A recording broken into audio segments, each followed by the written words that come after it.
জীবন হলো এক চলন্ত ট্রেন। এর নির্দিষ্ট সময় ঘড়ির সঙ্গে বন্ধুত্ব করে চলতেই থাকে। তার সময় মতো সে থেমে যায় নির্দিষ্ট স্টেশনে, আবার চলতে থাকে নির্দিষ্ট স্টেশনের উদ্দেশ্যে। সে চলতে থাকে তার মতো করে। জীবনের কম্পার্টমেন্টে চলতে চলতে কখনো কেউ যুক্ত হয়, কখনো কেউ বিয়োগ হয়ে যায়। সবটাই আনন্দ এবং বেদনার। কখনো যদি বেদনায় মন ভারাক্রান্ত হয়ে ওঠে তাহলে থেমে যান। থেমে গিয়ে নিজের যত্ন নিন কিছুটা সময়, আবার চলতে শুরু করুন। বিজয় অর্জন করতে হলে নিজের যত্ন নিতেই হবে, আর নিজের যত্ন নেওয়ার জন্য আপনাকে ঠিক ওই মুহূর্তে কিছুটা সময় থেমে যেতে হবে। কারণ আমি বিশ্বাস করি বিজয় অর্জন করতে হলে মাঝে মাঝে থেমে যেতে হয়। প্রয়োজন হলে দুপা পিছিয়ে যেতে হয়। আরও বেশি প্রয়োজন হলে তখন নীরবতা অবলম্বন করতে হয়। শুনেও না শোনার ভান ধরতে হয়, দেখেও না দেখার ভান ধরতে হয়। আর এই সবই করতে হয় মস্তিষ্ক এবং কানকে সজাগ রেখে। আর এই সবটাই আমি এবং আমরা করে থাকি বিজয়ের জন্য। হ্যালো এভরিওয়ান, আসসালামু আলাইকুম। আমাদের গল্পগাথা থেকে আমি রুবা সবাইকে ওয়েলকাম করছি আমার আজকের ব্লগে। দূরে এবং কাছে, দেশে এবং বিদেশে, দাদা ভাই, দিদি ভাই, আপু এবং ভাইয়ারা যে যেখান থেকেই দেখছেন নিশ্চয়ই অনেক অনেক ভালো আছেন। আমার প্রিয় ইউটিউব পরিবার এবং ইউটিউব পরিবারের বাইরের বন্ধুরা, নতুন এবং পুরাতন যে যেখান থেকে যুক্ত হয়েছেন, আশা করছি এই মুহূর্তে যিনি কন্টিনিউ করছেন একটি লাইক দিয়ে কন্টিনিউ করছেন। একজন ইউটিউবার হিসেবে আমাকে আপনার কাছে লাইকটি চাইতেই হবে, কারণ দেখতে দেখতে অনেক সময় আমার বন্ধুরা ভুলে যায় লাইক দিতে, তাই আমাকে মনে করিয়ে দিতে হয়। এই যা আজ 5ই জুন 2025। বুঝতেই পারছেন তারিখটা শুনে অনেক কাজের মধ্যে দিয়ে যাচ্ছি আমি এবং আমাদের মতো আরও অনেক বন্ধুরা, যে বন্ধুরা ইউটিউবিং করছে এবং ফ্যামিলিকেও মেনটেন করছে। ব্যস্ত সময় পার করতে গিয়ে অনেকটাই দেরি হয়ে গেল ব্লগটি আপলোড করতে। সকালবেলা থেকেই শুরু করেছিলাম, তারপর বাসায় এসে নাস্তা বানিয়ে নিয়েছি, সাথে দুপুরের জন্য রান্নাটা করে নিয়েছি। সারা দিনের জন্য রান্নাবান্না শেষ করে চলে এসেছি ক্লিনিং করতে। আসলে অনেক কাজ জমে আছে, এই কাজগুলো আজকে এবং আগামীকাল করলে ইনশাল্লাহ ঈদের দিনটা একটা ঝকমকে দিন আমি পাবো। তাই একটু এক্সট্রা এফোর্ট দিতে হচ্ছে। আর সেখান থেকেই কাজ করতে গিয়ে অনেক দেরিতে ব্লগটা আপলোড করতে হলো। আমি যখন ভয়েস ওভার করছি তখন মধ্যরাত, আর যখন ব্লগটা আপলোড হবে তখন নিশ্চয়ই পরের দিন হয়ে যাবে। যাই হোক, আমার বন্ধুদের সঙ্গে গল্প করতে করতে আমি কিন্তু আমার বেসিন এরিয়াটাকে ক্লিন করে গুছিয়ে নিয়েছি। এখানে একটু বেশি জিনিস থাকে কারণ পাশে ওয়াশিং মেশিনটা রাখা আছে। তার যন্ত্রপাতি মানে হলো সেই ক্লিনিংয়ের সাবান, তারপর লিকুইড সব কিছু এখানেই থাকে। আবার সাউন্ড বক্সটাও এখানেই রাখা থাকে, কারণ এই পয়েন্টটা এমন একটা পয়েন্ট যেখানে সাউন্ড বক্সটা রাখলে চারপাশ থেকেই সাউন্ড শোনা যায়, হোক সেটা কোরআন তেলাওয়াত কিংবা মিউজিক। আমি আবার একা একা বাসায় থাকলে একটু দুষ্টামি করি, মানে হলো গান শুনি, নয়তোবা কোরআন তেলাওয়াত চালিয়ে দিয়ে কাজ করতে থাকি। এটা আমার অনেক দিনের অভ্যাস। ডিয়ার ফ্রেন্ড, আপনি এখন পর্যন্ত যদি আমার চ্যানেলে কন্টিনিউ করে থাকেন তাহলে বলবো একটি লাইক দিয়ে কন্টিনিউ করুন। আপনি যদি আমার চ্যানেলে আজকে প্রথম হয়ে থাকেন তাহলে বলবো একটি লাইক দিয়ে সাবস্ক্রাইব করে বেল বাটনটি অন করে বেলের পাশে থাকা অল অপশনটিকে সিলেক্ট করে নিন। এতে করে আমি যখনই ভিডিও আপলোড করব আপনার কাছে নোটিফিকেশন পৌঁছে যাবে, আপনি এইরকম লাইফস্টাইল ব্লগ দেখে নিতে পারবেন। আর যদি আপনার ভালো লেগে যায় এই ব্লগগুলো তাহলে আপনার বন্ধু এবং ফ্যামিলির মেম্বারদের সঙ্গে শেয়ার করে দিতে পারেন। বলা তো যায় না এই রকম কাজ দেখে কার কখন কোন কাজটা মনে পড়ে যাবে, ভালো লাগবে, সে হয়তোবা সেই কাজটাকে করে নিতে পারবে। আমরা লাইফস্টাইল ব্লগ দেখি, দেখে দেখেই করি। একটা সময় অনেক কিছুই করেছি লাইফস্টাইলের ব্লগগুলো দেখে দেখে। হয়তো মনে পড়ে যেত আমার আজকে এই জায়গাটাতে ময়লা আছে, ক্লিন করে নিব।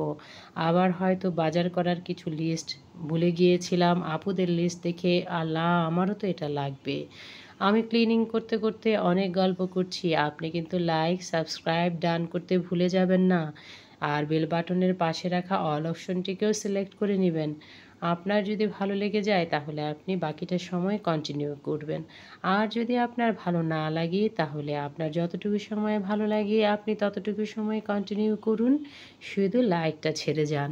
আপনার একটা লাইক একটি শেয়ারের কাজ করবে, তাই বারবার মনে করিয়ে দিই লাইকটি দিতে ভুলবেন না যেন। গল্প করতে করতে আমি কিন্তু বেসিন এরিয়াটাকে গুছিয়ে নিয়েছি। আবার এসে অফ ক্যামেরায় অনেক কাজ করে বাকি যে ফার্নিচারগুলো ছিল ক্লিন করার সেগুলোকেও ক্লিন করে নিয়েছি। ক্লিনিংয়ের কাজ অনেকটাই গুছিয়ে নিয়েছি। ১ ঘন্টাখানেক কাজ করলে বাসায় আসলে অনেক কাজ নিজের হাতে গুছিয়ে নেওয়া যায়। আর অন্যদের দিয়ে কাজ করালে অনেকটা সময় লেগে যায়, কারণ তাদেরকে দিয়ে কাজ করাতে হলে অনেক ধৈর্য এবং মেধার প্রয়োজন। সেইটা এই মুহূর্তে আমি তাদের পিছনে না দিয়ে নিজের জন্যই ব্যবহার করছি। আলহামদুলিল্লাহ অনেক কাজ গুছিয়ে নিয়েছি। এবার চলে এসেছি আমার ক্যাবিনেটটাকে আরেকবার করে গুছিয়ে নিতে। কারণ আমি ঈদকে সামনে রেখে আরও একবার কিছু ছোট্ট ছোট্ট জিনিস কেনাকাটা করেছি। ক্যাবিনেটটাকে গুছিয়ে নিতে গিয়ে আমার বিথি আপুর কমেন্টটার কথা মনে পড়ল। অনেক আগের একটা ব্লগে ক্যাবিনেট অর্গানাইজ করতে গিয়ে আমি ভীষণ হিমশিম খেয়েছিলাম। তখন আপনাদের ভাইয়া বলছিল, আমাকে খোঁচা দিয়েই বলেছিল, তোমার তো মনে হচ্ছে আরেকটা ক্যাবিনেট লাগবে, কারণ একটাতে তোমার এই কুকারিজ হবে না। এই কথাগুলো আপনাদের ভাইয়া একটু ব্যঙ্গ করে খোঁচা মেরেই বলেছিল। সেটা আমি ভিডিওতে শেয়ার করার পর বিথি আপু বলেছিল, ভাইয়া খোঁচা দিয়ে কথাটা বললেও মনে হয় সত্যি কিনে দিবে। আপু হাসতে হাসতে আবার তাই না যোগ করে দিয়েছেন। প্রিয় আপু, আপনার এই কমেন্টটা যদি তাকে দেখানো হয় তাহলে হয়তো কিনে দিবে, কিন্তু আমি বললে কিন্তু কিনে দিবে না। প্রিয় বিথি আপুর কমেন্টটা পড়তে পড়তে আমি কিন্তু ক্যাবিনেটটা অনেকটাই গুছিয়ে নিয়েছি। আলহামদুলিল্লাহ, মাশাল্লাহ, বারাকাল্লাহ। আমি কিন্তু খুব বেশি একটা কেনাকাটা করি না। গিফট পেয়েছিলাম সেগুলোকে একটু গুছিয়ে নিয়েছি। আর ছোটোখাটো পছন্দের কিছু জিনিস চলতে ফিরতে যেগুলো চোখে পড়ে যায় সেগুলোকে একটু একটু নিয়ে নেই। খুব বেশি যে এনে লোড করি এরকম কিন্তু না। আর আমি এগুলো একটা একটা আইটেম করে করে আলাদা আলাদা রেখে রেখে ৩টাকে মিলিয়ে একটা সেট করে নিয়েছি। এগুলো তো অনেকে চাইলে একবারেই নিতে পারে, আমি কিন্তু সেটা করিনি। যেমন ৩টা বাটিকে একবার নিয়েছি, ৩টা হাফ প্লেটকে একবার নিয়েছি, 3টা ফুল প্লেটকে একবার নিয়েছি। তারপরে এর সঙ্গে আরও অনেক কিছুই আছে। যদি সুযোগ হয় তাহলে সেগুলো ইনশাল্লাহ নিয়ে নিব। তারপর আবার তোমাদের সঙ্গে শেয়ার করে দিব। আমার কিন্তু দেখো গল্প করতে করতে এবং ফিউচার প্ল্যান বলতে বলতে জায়গাগুলোকে গুছিয়ে নিয়েছি। এই যে দেখো, এই প্লেটগুলোর আড়ালে বাটিগুলো দিয়ে দিয়েছি। আরও অনেক আগের বাটিগুলোকে পেছনে দিয়ে দিয়েছি। বেশ কিন্তু অনেকটা জায়গা হয়ে গিয়েছে, গোছানোও হয়ে গিয়েছে। গুছিয়ে নিতে নিতে আমার বন্ধুদেরকে আরও একবার বলবো, এখন পর্যন্ত তুমি যদি আমার সঙ্গে কন্টিনিউ করে থাকো তাহলে ভিডিও রিলেটেড ছোট্ট একটা কমেন্ট আমাকে করে যেতেই পারো। আর যদি ভালো না লাগে তাহলে কন্টিনিউ করতে থাকো। যখন ভালো লাগবে তখন ছোট্ট একটা কমেন্ট ছেড়ে দিও। তোমার জন্য কমেন্ট বক্স অলওয়েজ খোলা থাকবে। আর সেই ভালো লাগা অংশটুকুর জন্য ভিডিওটিকে শেয়ার করে দিতে পারো। যাই হোক, অনেক রাতে আমার ভীষণ ক্ষুধা পেয়েছিল। সব কিছু তো ঝেড়ে মুছে পরিষ্কার করে নিয়েছি। বিস্কিট বা অন্য কিছুই বাসায় নেই। এই ভুট্টাগুলো বোন দিয়েছিল, সেগুলো রেখে দিয়েছিলাম। ক্লিন করতে গিয়ে বক্সের ভিতর থেকে সেগুলো বেরিয়ে এসেছে। সেগুলোকেই চুলায় পুড়িয়ে নিয়েছি। আমি ক্যামেরা আনতে আনতে এরা না খাওয়াও শুরু করে দিয়েছে। দেখো কতটুকু খেয়েও নিয়েছে। ওদের কাছ থেকে নিয়ে আমি আবার সেটাকে ভিডিও করে নিয়েছি। আজকে এবং আগামীকাল যে যখনই আমার এই ভিডিওটি দেখবে তাদের সকলের জন্য রইল অন্তরের অন্তঃস্থল থেকে অনেক দোয়া এবং ঈদের অগ্রিম শুভেচ্ছা। দেখো কি সুন্দর আলোক ঝলমলে শহরটা, একটুখানি তোমাদের সঙ্গে শেয়ার করলাম। তারপর তো বাসায় চলে এসেছি। আজ বিদায় নিচ্ছি, দেখা হবে নতুন কোনো দিন নতুন কোনো ব্লগে। আসসালামু আলাইকুম, আল্লাহ হাফেজ, ঈদ মুবারক।